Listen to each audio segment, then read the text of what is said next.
Bonjour. Nous continuons à étudier l'écoulement non uniforme.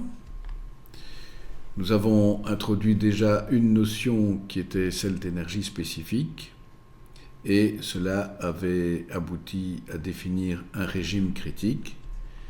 Et c'est cette notion de profondeur critique et de régime critique que nous allons approfondir maintenant.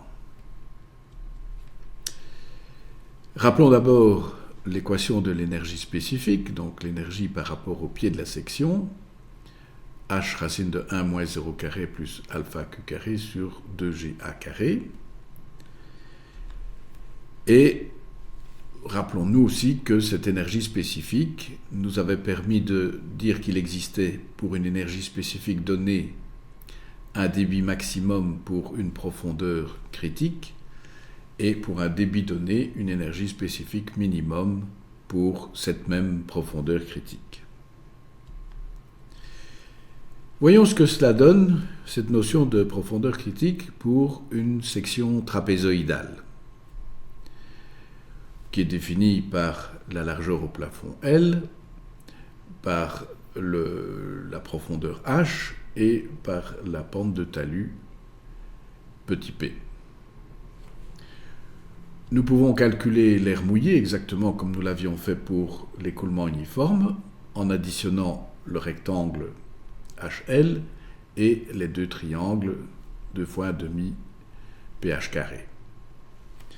On peut calculer également la largeur de la surface libre en ajoutant à petite l, la largeur au plafond, 2 fois la quantité pH qui correspondent aux deux extrémités de part et d'autre. Si on reprend l'équation de la profondeur critique, celle qui est rappelée en haut à droite, et qu'on remplace L et A par leur valeur, nous obtenons l'équation qui est indiquée ici, équation dans laquelle nous voyons que dans le premier membre, aussi bien L que A dépendent de la profondeur et on va retrouver cette profondeur à différents endroits. Ce qui veut dire que l'équation est une équation qui ne peut pas être résolue de manière immédiate et nous devrons de nouveau procéder par itération.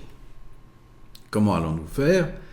On va écrire h³ dans le premier membre égal à tout le reste dans le second membre, tout le reste dépendant également de h. Et donc nous allons nous donner une valeur de h dans le second membre, en déduire la valeur dans le premier membre, qu'on va réintroduire dans le second, et ainsi de suite. Prenons le même exemple que celui qui nous a servi pour le calcul de l'écoulement uniforme.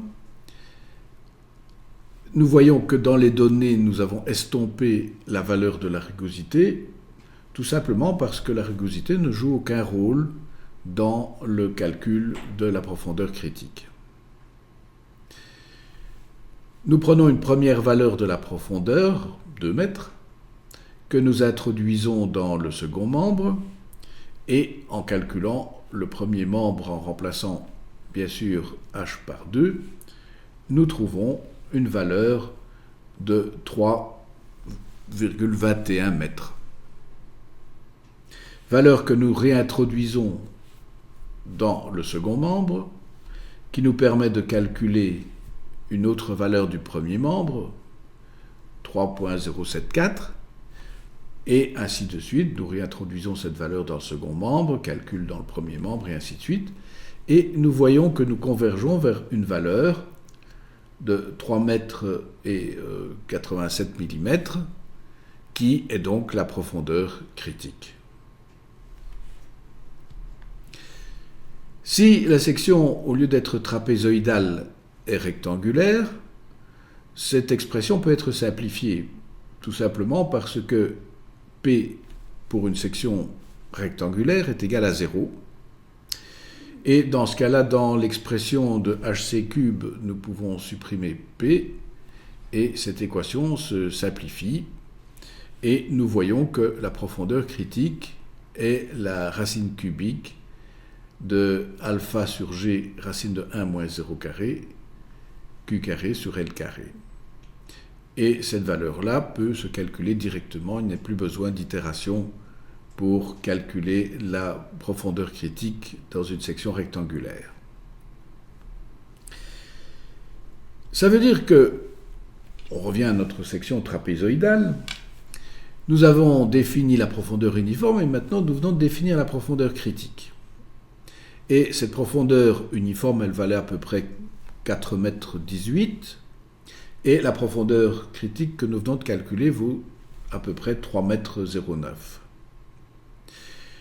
Les deux valeurs sont donc différentes, elles sont distinctes. Et nous allons maintenant nous intéresser à la variation de ces deux valeurs et on va essayer de comprendre quel est l'intérêt justement de cette variation pour définir les différents types de lignes d'eau. Le plus intéressant, c'est de regarder comment HC en rouge et HU en vert varient en fonction de la pente de fond. Si on regarde d'abord l'équation en rouge, le premier membre, racine de 1 moins S0 carré, est en fait très peu variable. Pourquoi ? Parce que dans la réalité, S0 ne varie pas tellement.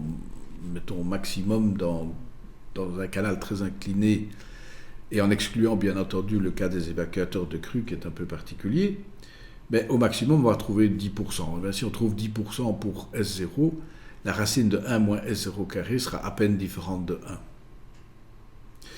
Et donc HC va varier très peu en fonction des valeurs courantes de S0.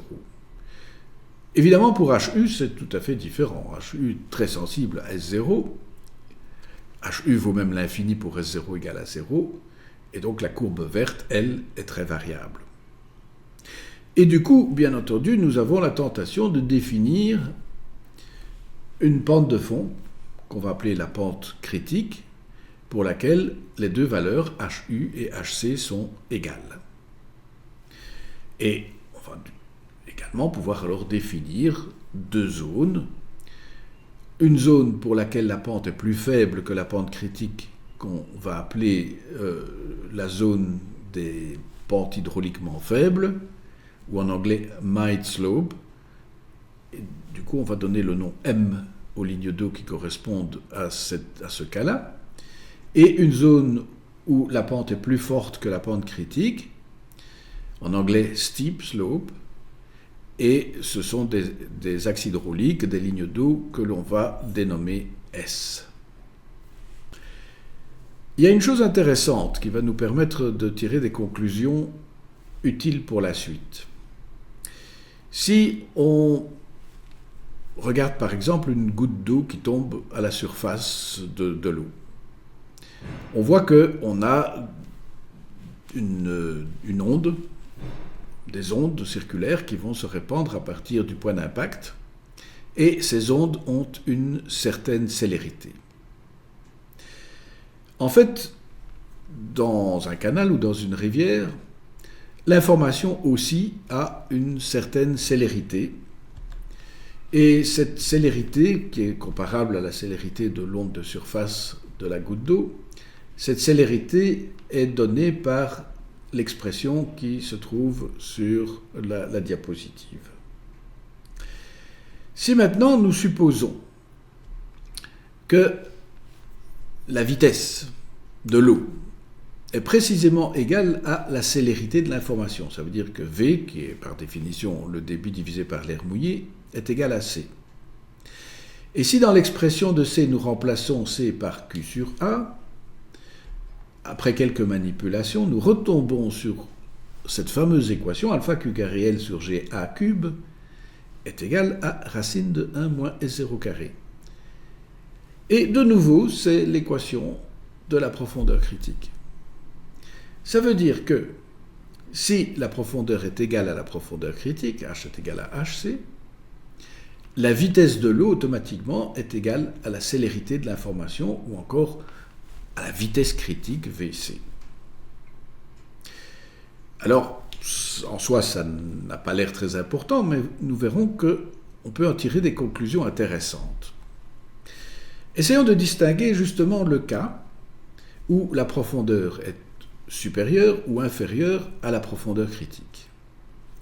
Si la profondeur est supérieure à la profondeur critique, automatiquement la vitesse est inférieure à la vitesse critique, et nous allons parler d'un écoulement subcritique, vitesse inférieure à la vitesse critique, ou encore un écoulement fluvial.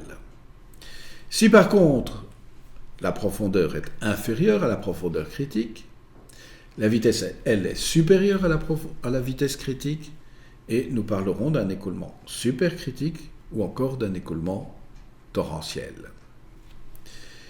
Dans le cas d'un écoulement subcritique, nous avons les vitesses suivantes. V, c'est la vitesse de l'eau en bleu, et Vc, c'est la vitesse de l'information en vert. Et nous voyons que l'information est bien entendu capable d'aller vers l'aval, mais elle est aussi capable de remonter vers l'amont.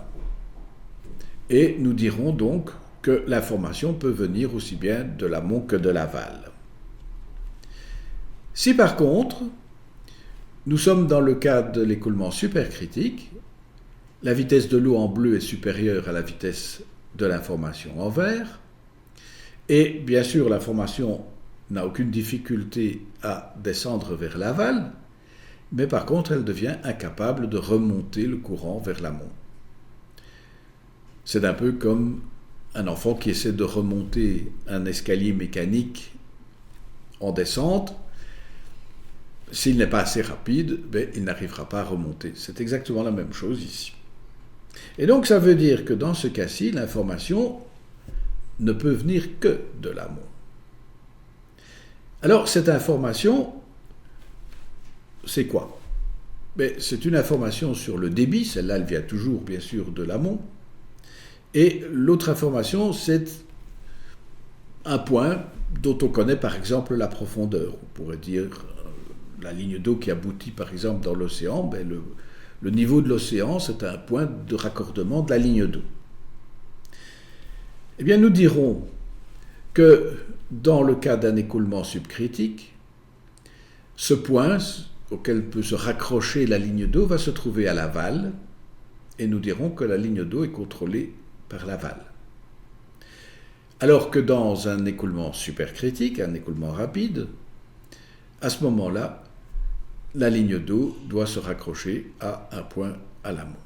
Et donc nous aurons des axes hydrauliques d'aval et des axes hydrauliques d'amont, dépendant de la situation par rapport à la profondeur critique. Résumons, nous avons défini des pentes faibles et des pentes fortes en fonction de la position relative de HU et de HC. Nous avons une information par rapport à HU, si la profondeur est supérieure à HU, nous savons que SF est inférieur à S0, et l'inverse si la profondeur est plus petite que HU. Et nous savons par rapport à HC, cette fois-ci, que les axes hydrauliques vont dépendre de l'aval pour H plus grand que HC, et vont dépendre de l'amont pour H plus petit que HC. Nous avons donc là une série de conditions qui mettent en jeu la profondeur uniforme et la profondeur critique. Alors, essayons de tirer de toute cette information quelque chose qui nous permette de comprendre quels sont les différents types de lignes d'eau que nous allons rencontrer dans la pratique. Pour cela, essayons de voir quelle est l'évolution de l'énergie spécifique d'une section à l'autre, donc dE sur ds, la dérivée par rapport à l'abscisse. On rappelle la définition de l'énergie spécifique, donc H racine de 1 moins 0 carré plus alpha Q carré sur 2GA carré, l'énergie par rapport au pied de la section. Et supposons que on ait deux sections, une section 1, une section 2, 1 à gauche, 2 à droite, et donc nous aurons E1 et nous aurons E2. Complétons le dessin en considérant que la différence de niveau entre le pied de section 1 et le pied de section 2 est égale à S0 delta S, si delta S est la distance entre les deux sections. Et la perte de charge entre la section 1 et la section 2, qui est la différence de niveau de la ligne d'énergie, sera égal à SF delta S entre 1 et 2. Alors, par simple considération géométrique, nous voyons que E1 plus S0 delta S à gauche, en rouge, est égal à E2 plus SF delta S en bleu à droite. Nous pouvons isoler E2 moins E1 dans cette équation, c'est-à-dire delta E, et nous voyons que delta E est égal à S0 moins SF delta S. Ou encore que dE sur ds est égal à S0 moins SF. C'est le moment de se rappeler la variation justement de SF par rapport à S0 en fonction de la position de H par rapport à HU. Et bien sûr, si H est plus grand que HU, SF est plus petit que S0, et donc dE sur ds est positif, et l'inverse si H est plus petit que HU, dE sur ds est négatif. Qu'est-ce que cela peut nous donner comme information pratique? Prenons d'abord le cas d'une pente faible. Une pente faible, c'est-à-dire que HU est plus grand que HC. Et nous avons les deux points qui représentent HU et HC, le point vert HU, le point rouge HC. Nous savons que si H est plus grand que HU, dE sur ds est positif, donc E augmente. Et on voit que si E augmente, la flèche qui correspond à E augmente correspond aussi à H qui augmente. Si par contre nous nous trouvons entre HC et HU, comme nous sommes en dessous de HU, E diminue, mais cette fois-ci, la flèche qui correspond à une diminution de E correspond à une diminution de H. Et enfin, si on se trouve avec H en dessous de HC, à ce moment-là, E diminue aussi, puisqu'on est en dessous de HU a fortiori, mais cette fois-ci, la diminution de E correspond à une augmentation de H. Et nous pouvons faire exactement le même type de raisonnement pour une forte pente hydraulique. Et nous constatons finalement que nous avons un peu les mêmes conclusions. Si nous nous trouvons dans l'intervalle entre HC et HU, on voit que H va diminuer. Si nous nous trouvons en dehors de cet intervalle, soit en dessous de HU, soit au-dessus de HC, nous allons avoir que la profondeur augmente. Bien, ceci nous donne déjà plus ou moins le type d'axe auquel on peut s'attendre, mais pour préciser les choses, bien entendu, nous devons calculer ces axes hydrauliques, ces lignes d'eau, et pour ce faire, nous aurons besoin d'établir l'équation de la ligne d'eau. C'est ce que nous ferons dans la prochaine leçon. À bientôt.